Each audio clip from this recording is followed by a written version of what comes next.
I'm very interested in the history of allotments, and so I've been trying to do a little bit of a who do you think you are on my plot. So I've got this huge resource of rent books and bills and complaint letters to try and discover the names of the people that actually were on plot 22, Baptist Field, which is where I am. I have just trawled and trawled through, just begging for the number 22 to pop up, and it doesn't. So some days have been really rather hard going, and then suddenly you'll get an hour in which you find 3 names, and then it all feels fine and it feels kind of worthwhile again.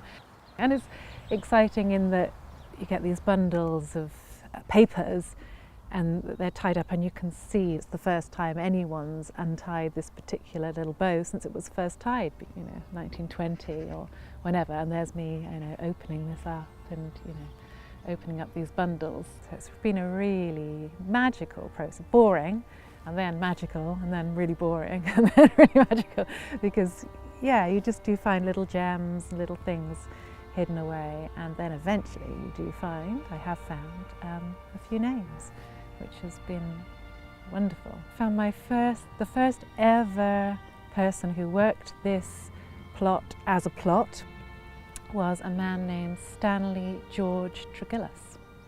And I haven't found out a huge amount about him yet. When he died, it's almost the first thing you find out, which is kind of tragic, because you find out he died in 1951.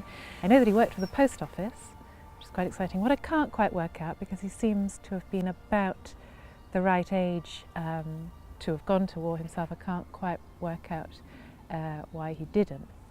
1917 was a really important year in the history of allotments, because in the first couple of years of the war hadn't really been much in the way of food shortages.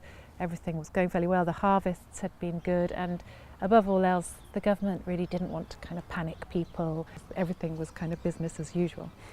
And then in 1917 the Germans kind of made the decision to sort of starve us out, really. So at that point there was a huge push by the government to get people growing. Rationing was introduced, and really everything that could be done to kind of make us much more self-sufficient. And at that time thousands and thousands of new allotment plots were created, and this was among them. There's very few photos in these boxes of information, but I've got this gorgeous one here.